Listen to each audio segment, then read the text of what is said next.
information, what can I find about the circle? I mean, I don't know anything about that circle except the picture, and we know that this is point M.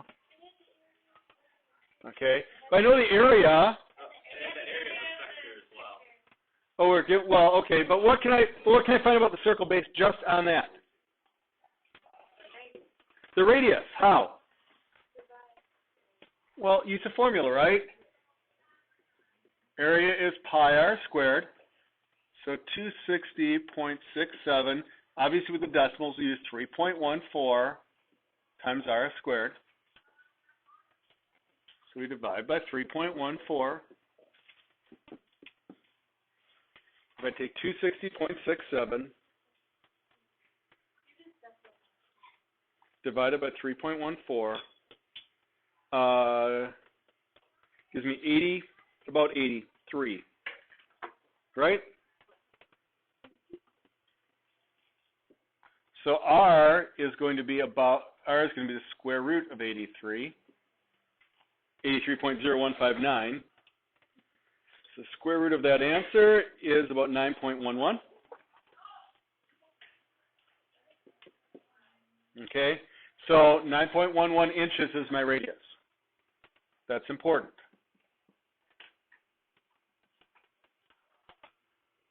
The area of the shaded portion there, it said was 42 inches squared.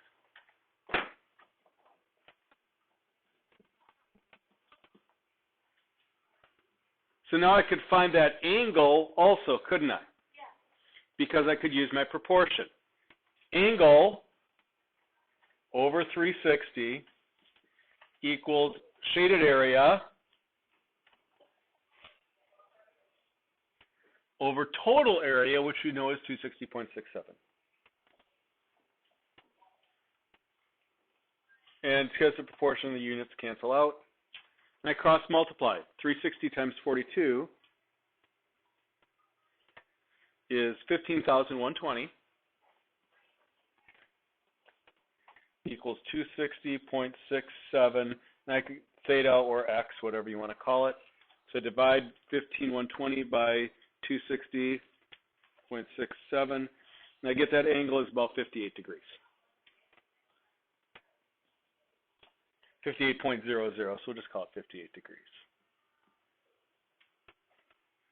So that's what we had to do first with those problems. Once I've got that information, now I can answer the rest of my questions pretty quickly with some sort of formula or whatever. So, like for example, number 23, the perimeter of the blue region, or the circumference of the entire circle. I mean, 21, 23, and 25 pretty much all go together. 21 wants the circumference of the circle. If I know the radius,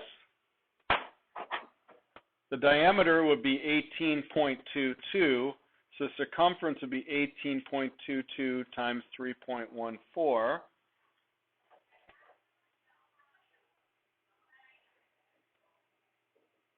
Or 57.21. That's my circumference for the entire circle. If I want just this arc length right here, I'm going to use that same formula. Theta over 360, because I know that angle now, equals arc length over circumference. So 58 times 57.21 divided by 360 gives me about 9.21.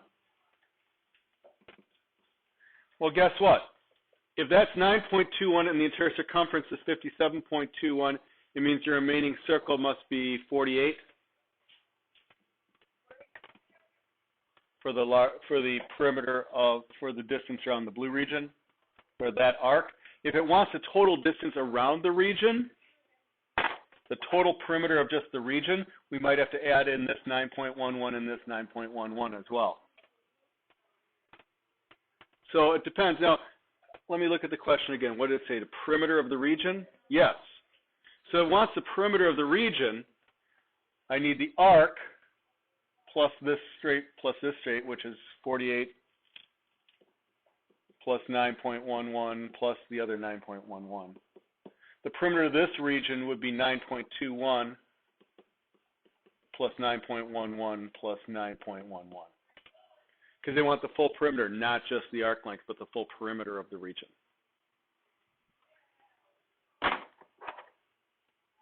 So that means this piece, and the curve to find the perimeter, not just the arc length.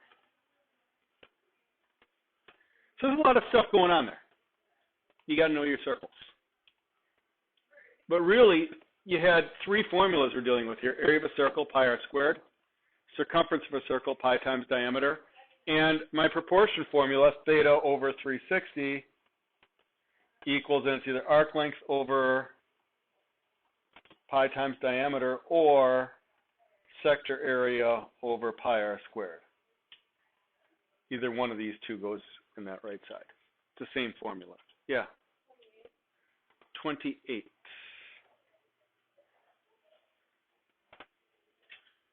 Oh, box with 4 small circles. See if I can draw this.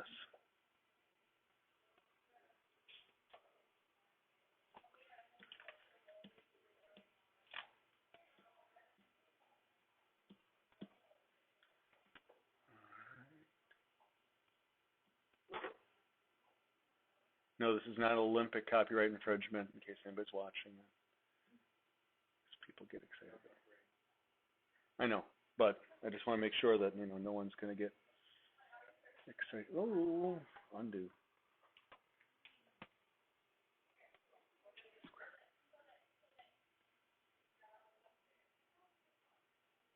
That's roughly it. And I just wanted the shaded area here. Okay. And this is kind of what we're going to be talking about more today anyway, are these types of problems. Okay, that's the kind of problem we're going to be dealing with. So we're given that one side of the square is 20 inches.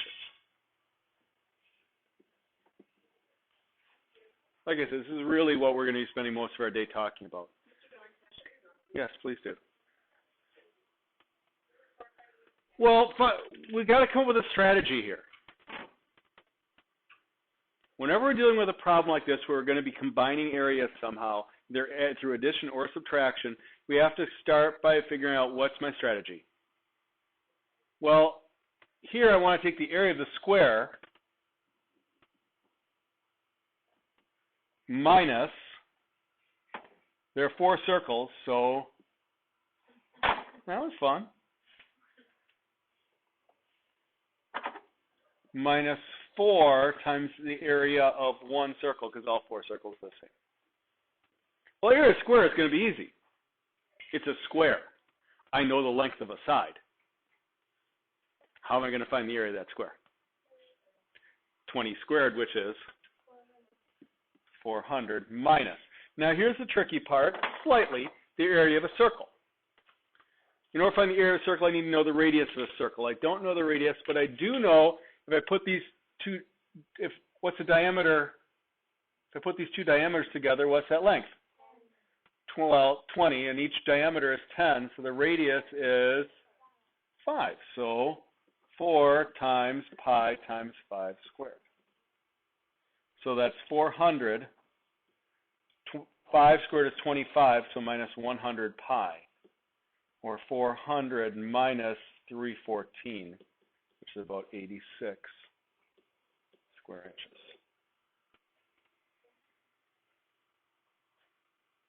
That's all there is to it. But the trick is coming up with the strategy, seeing how I can set up some sort of a formula for that particular shape. And each particular shape is a little different. Some of the strategies are relatively simple, some are much more complex.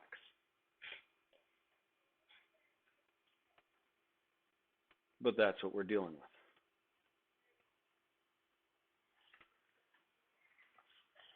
On that same theme, it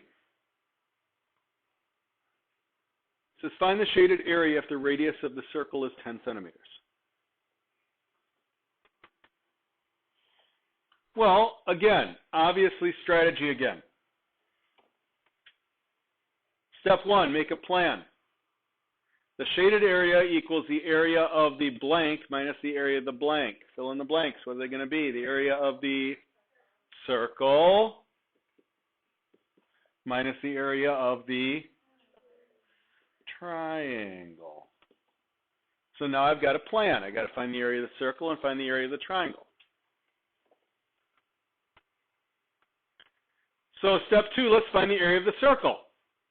Well, gosh, the radius is 10, so radius squared would be 100, so the area of my circle is 100 pi centimeters squared. That's easy. Step 3, find the area of the triangle. Ooh, that's going to be a little trickier. Not horrible, but a little trickier. So I have to look at my equilateral triangle with a radius of 10 centimeters. How am I going to find that area? Well, as usual, we set up our right triangle. Now, inside an equilateral triangle, this is a 30, 60, 90 triangle. So if this is 10, this is 5. And this is going to be 5 root 3. And again, that's just knowing our 30, 60, 90 triangle. So that means my entire side here is how long? 10 root 3. Now, again, with equilateral triangles, we have a lot of choices how to do this, but the easiest way is often to take side squared root 3 over 4. My 1, 2, 3, 4 formula. My side in this case is 10 root 3 squared times the square root of 3 over 4. 10 root 3 squared is 100 times 3, or 300 root 3 over 4. Because this root 3 just stays a root 3. That one didn't get squared. 300 over 4 is 12, or 120 in this case. 300 over 4 is, 300 over 4 is, no, I said 120. 75? 75.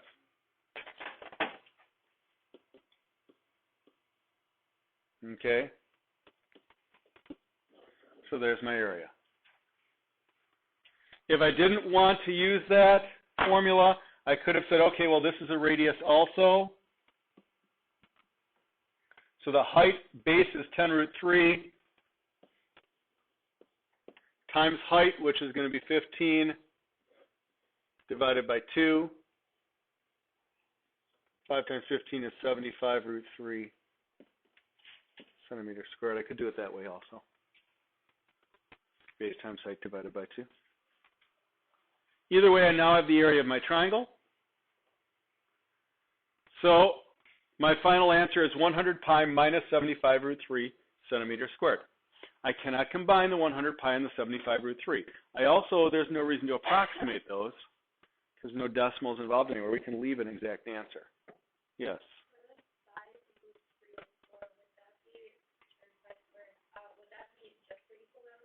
Just for equilateral triangles, yes. And it can also be used in hexagons because there are 6 equilateral triangles that make up a hexagon. So I take that times 6 for a hexagon. So there's my final area, 100 pi minus 75 root 3. Again, no reason to approximate anything because we didn't have to use SOHCAHTOA, we didn't have to use anything. Exact values were not that difficult to come by. Now let's put a square inside there. Well, the area of the circle is still 100 pi. What's the area of the square going to be? I'm given a radius of the square. Remember, with squares, I could find the diagonal, which is going to be 20 centimeters. What's the other diagonal going to be? 20. So I could use D1, D2 over 2. Because a rhombus, a square is a type of a rhombus. So it'd be 20 times 20 over 2, which is 200. 400 divided by 2 is 200. So 100 pi minus 200 centimeters squared. That would be my area. That would be my shaded area. Now I've got a hexagon inside there. Again, same thing. Area of the circle is still 100 pi minus the area of the hexagon. Well, the nice thing about a hexagon is that every triangle in a hexagon is an equilateral triangle, isn't it? So I could use my side squared root 3 over 4, because I know the side. 10 squared is 100, and 100 over 4 is 25 root 3. So the area here is 25 root 3. How many of those are there? 6. 6 times 25 is 150.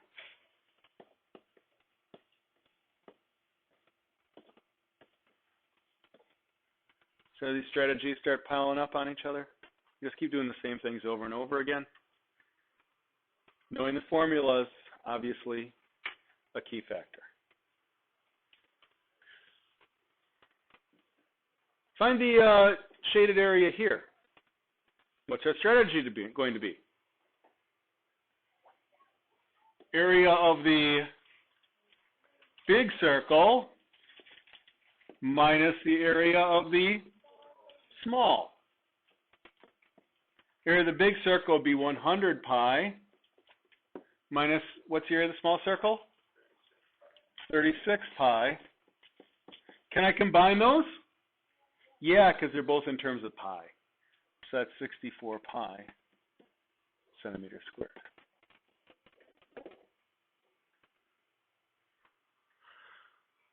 That's my shaded area.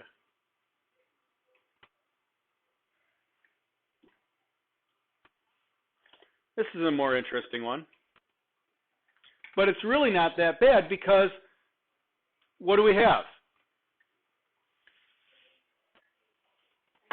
What I could do is I could consider, what if the whole thing was shaded here? What if all the outside the circle was shaded? What would my strategy be? Square minus circle, right? Square minus circle. But I only want half of that, don't I? So again, before we start calculating anything, form your strategy. And the strategy thing, is there a magic way of doing that? No, you got to kind of look at it and figure it out. So you got to be thinking as you do this. Square, that's not going to be so bad. The radius here is 5, so the side of the square is, so it's the area of the square, 100. That's supposed to be a 2. Minus the radius of the circle is 5. That's obvious, so the area of the circle is 25 pi. So 100 minus 25, 1/2 of that, so 100 minus 25 pi over 2 inches squared. Or if you prefer, 50 minus 25 pi over 2 inches squared.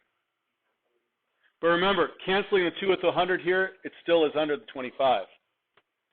We're not getting rid of it in both places when we reduce it. But there's my shaded area. And again, strategy first. Just quick review. Formula for circumference of a circle, if I use D for circumference, what's the formula for circumference? Pi times D. What if I use R? It's pi times R times 2, right? Not R squared, R times 2, or people often write that 2 pi R. If a circle has radius 12, find the circumference and the area.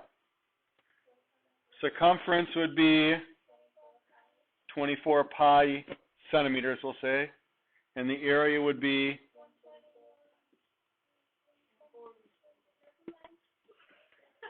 centimeters squared.